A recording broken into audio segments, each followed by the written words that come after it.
કેન્દ્રીય મંત્રી પુરુષોત્તમ રૂપાલા સુરતમાં એકે રોડ વિસ્તારમાં ડોર ટુ ડોર ચૂંટણી પ્રચાર કરશે। ચૂંટણી પ્રચારમાં મોટી સંખ્યામાં કાર્યકરો જોડાયા। એકે રોડ વિસ્તારમાં ડોર ટુ ડોર ચૂંટણી પ્રચારની શરૂઆત કરવામાં આવી છે। ચૂંટણી પ્રચારમાં મોટી સંખ્યામાં કાર્યકરો પણ જોડાયા છે। કેન્દ્રીય મંત્રી પુરુષોત્તમ રૂપાલા સુરત ખાતે પહોંચ્યા છે અને પ્રચાર અભિયાનની શરૂઆત કરાવી છે। એકે રોડ વિસ્તારમાં ડોર ટુ ડોર ચૂંટણી પ્રચાર કરવામાં આવી રહ્યો છે। મોટી સંખ્યામાં કાર્યકરો પણ તેમની સાથે જોડાયા છે। કેન્દ્રીય મંત્રી પુરુષોત્તમ રૂપાલાએ લોકસભા ચૂંટણીને લઈ ચૂંટણી પ્રચારની શરૂઆત કરાવી છે। ભારતીય જનતા પાર્ટી દ્વારા ડોર ટુ ડોર પ્રચાર અભિયાનની શરૂઆત કરવામાં આવી છે, જેમાં ભારતીય જનતા પાર્ટીને અત્યાર સુધીની જે સિદ્ધિઓ છે, તેમની યોજનાઓ છે, તેના વિશે લોકોને ઘેર ઘેર જઈ માહિતગાર કરવામાં આવશે અને ડોર ટુ ડોર પ્રચાર અભિયાનનો પ્રારંભ કરવામાં આવ્યો છે। જીતુ વાઘાણીએ પણ ગઈકાલે રૂપાલથી આ પ્રારંભ કર્યો હતો, ત્યારે કેન્દ્રીય મંત્રી પુરુષોત્તમ રૂપાલાએ સુરતથી આ ડોર ટુ ડોર ચૂંટણી પ્રચારની પ્રારંભ કરાવ્યો છે। સાથે વિજય સંકલ્પ રેલી પણ ભાજપ શરૂ કરવા જઈ રહી છે, જેનું મહેસાણાથી વિજય રૂપાણી પ્રારંભ કરાવશે।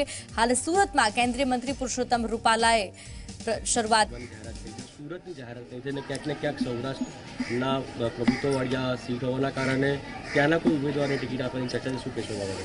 જુઓ, અમે ગુજરાત પ્રદેશની ટીમ તરીકે સમગ્ર 26 સીટ અંગેનો ગુજરાત પ્રદેશનો મત અને અભિપ્રાય એ દિલ્હી અમારા પાર્લામેન્ટરી બોર્ડ સમક્ષ અમે રજૂ કરીને આવી ગયા છીએ।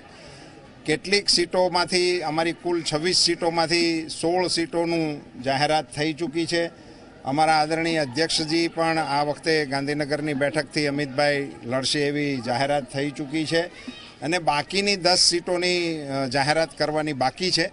એમાં સુરતની સીટ પણ એમણે બાકી રાખી છે। સ્ટ્રેટેજિકલી પાર્ટી કેટલાક વિષયોને વિચારતી હોય છે, એ પૈકી બાકી રાખવાના ઘણા બધા કારણો હોય છે। એ પૈકીના કોઈ પણ કારણોસર આ 10 સીટોને બાકી રાખવામાં આવી છે, જેની પણ ટૂંકમાં જાહેરાત થવાની સંભાવના છે। દેવસિંહ ફતેપરાએ ક્યાંક ને ક્યાંક નારાજગી વ્યક્ત કરી છે અને તેઓ પાર્ટી છોડવાની પણ વાત કરી રહ્યા છે। નારાજગી શા માટેની દેખાઈ રહી છે?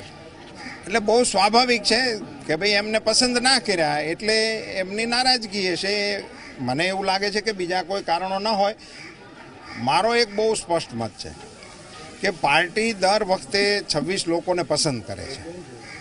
એ કોઈને કાપતી નથી, કોઈને આપતી નથી। દર વખતની પસંદગીની પ્રક્રિયાઓ હોય છે, એમાં પાર્ટી પસંદગીની પ્રક્રિયા કરતી હોય છે।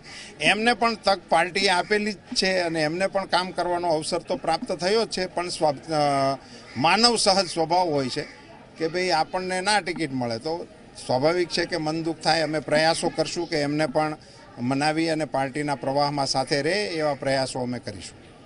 ધન્યવાદ। સાચી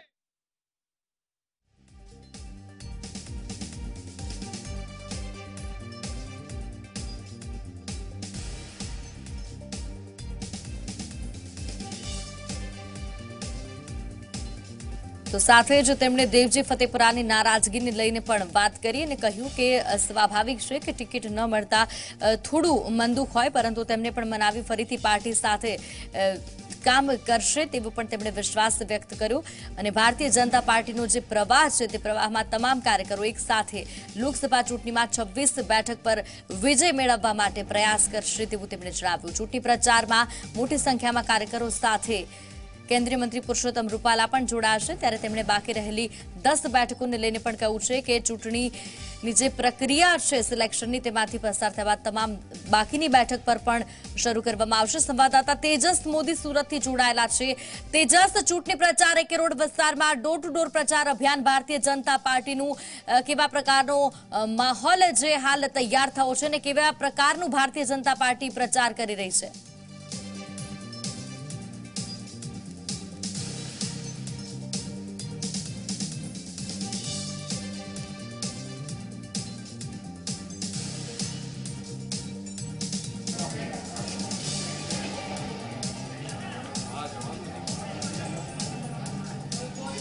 આજે ડોર ટુ ડોર કાર્યક્રમ રાખવામાં આવ્યો છે. સુરત લોકસભાનો ડોર ટુ ડોર કાર્યક્રમ છે અને ત્યાં કેન્દ્રીય મંત્રી પુરુષોત્તમ રૂપાલા પહોંચ્યા છે. જોકો છો અત્યારે કાર્યકર્તાઓ મોટી સંખ્યામાં હાજર છે. અહીં AK રોડ વિસ્તારથી જ આગળ અત્યારે પ્રચારની કમાન ખુદ કેન્દ્રીય મંત્રી પુરુષોત્તમ રૂપાલાએ સંભાળી છે. એની સાથે જે સુરતના સાંસદ છે દર્શનાબેન જરદોશ તે પણ અત્યારે સાથે છે અને લોકોને ઘરે ઘરે જઈને મળી રહ્યા છે.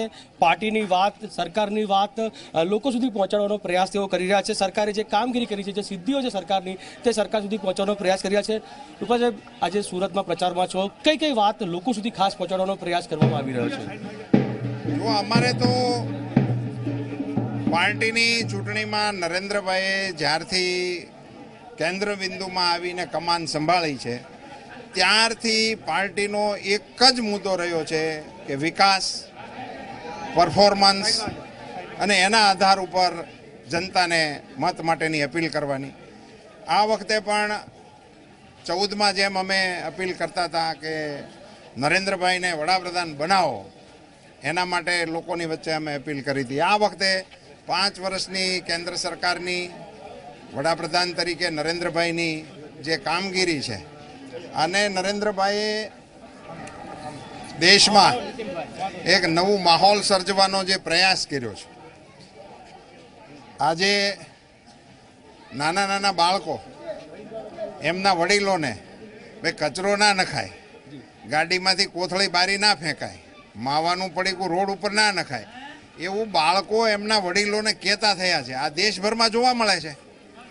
આજે દેશના લાખો ગામડાઓમાં કોઈને આપણે હવે લોટો લઈને જતા જોવા નથી મળતા. આવા જે ફેરફારો દેશ માટે કર્યા અને દેશનું સ્વાભિમાન વધે, આપણા દેશનું મોરલ ઊંચું થાય, એ માટેના જે પ્રયાસો નરેન્દ્રભાઈએ કર્યા છે એ અમે લોકોની વચ્ચે શેર કરીએ છીએ. આ વખતે મુદ્દા પણ બદલાયા છે. વિકાસની સાથે સાથે હવે પાકિસ્તાનને જવાબ આપવાનો અને ખાસ કરીને જે પ્રકારે સતત નિવેદનો આવી રહ્યા છે વિરોધી પાર્ટીઓ દ્વારા, સેના પર સવાલ ઉઠાવવામાં આવી રહ્યા છે, સરકારની કામગીરી સામે સવાલ ઉઠાવવામાં આવી રહ્યા છે, ખાસ કરીને સર્જિકલ સ્ટ્રાઇકના પુરાવા માંગવામાં આવી રહ્યા છે. એ બાબતે કયા પ્રકારનો માહોલ આપ દેશમાં જોઈ રહ્યા છો? જુઓ, અમે લશ્કરી કાર્યવાહીને રાજકીય મુદ્દા તરીકે ઉગવવાના મતના છીએ નહીં. સ્પષ્ટપણે એક વાત ચોક્કસ છે કે દેશની જનતાને જે કાર્યવાહી થઈ એ ખૂબ ગમી છે અને દેશની જનતા એને એપ્રિશિએટ કરે છે. દેશની જનતાને દેશના જવાનોની કાર્યવાહી સામે જે સવાલ કરે છે એ સહેજ પણ ગમતું નથી. એટલે એ વાતમાંથી વિપક્ષ વહેલાસર નીકળી જાય અને એટલી લુચ્ચાઈ કરી રહ્યા છે એ લોકો કે પહેલાં નિવેદન અપાવડાવે છે અને પછી એમ કહે છે કે આ નિવેદન મારે પાર્ટીને લેવા દેવાનું નથી, હું અત્યારે અહીંયા નિવેદન ઠોકું, મજા આવે લોકોને એટલે, અને પછી મારી પાર્ટી એમ કે એ તો રૂપાલાનું અંગત નિવેદન છે. હવે અમારા કોઈ નિવેદનો અંગત ના હોય, જે નિવેદનો હોય પાર્ટીના હોય, અને તમે ખાલી નિવેદનથી છેડો ફાડો છો. એની યારે છેડો ફાડો ને કોંગ્રેસમાં દાનત ચોખ્ખી હોય તો એ નથી કરવું. એ પાછા સાંજે જમતા જમતા એવી જ વાતો કરે છે કે આવું ઊંધું બફાઈ ગયું, કરવાઈ ગયા તા લાપસીન થઈ ગયું થૂલું. એટલે હવે એ હલવાણા છે, એમાંથી એને રસ્તો જડતો નથી. સર્જિકલ સ્ટ્રાઇકના પુરાવા માંગવાવાળા અંધારામાં ઘરની અડખે પડખે આંટો મારે, પછી સર્જિકલ સ્ટ્રાઇકના પુરાવા મગાય. હવે લાઇટ ઘરમાં જાય ત્યાં ભીનું થઈ જાય છે. દેવસિંહ ફતેપરા ક્યાંક ને ક્યાંક નારાજ છે. એક જે મહત્વની બેઠક છે તેની જો વાત કરવામાં આવે તો એ બાબત આપનું શું માનવું છે? આ બધી ચૂંટણીઓના ફોર્મ ભરાવાના હોય ને ફોર્મ ભરાઈ જાય ને પાછા ખેંચાઈ જાય ત્યાં સુધી આવું બધું નાનું મોટું હાલ્યા રાખે. અને અમે કોશિશ કરશું, કાર્યકર્તા છે એને મથાડીને પાર્ટીની સાથે ચાલવાનું કહીશું. તો આ હતા પુરુષોત્તમ રૂપાલા. તેમનું સ્પષ્ટપણે માનવું છે કે જે પ્રકારનો અત્યારે માહોલ દેશમાં ચાલી રહ્યો છે, જરૂરથી સર્જિકલ સ્ટ્રાઇક આપવામાં આવી રહ્યા છે તે ખોટું છે. અને ખાસ જો વાત કરવામાં તો નારાજગીની વાત છે તો નારાજગી ક્યાંક ને ક્યાંક ઘરની જ છે અને જે લોકો નારાજ છે તેને મનાવવાની પણ વાત તેઓ કહી રહ્યા છે. જી બિલકુલ તેજસ, આભાર સમગ્ર માહિતી બદલ.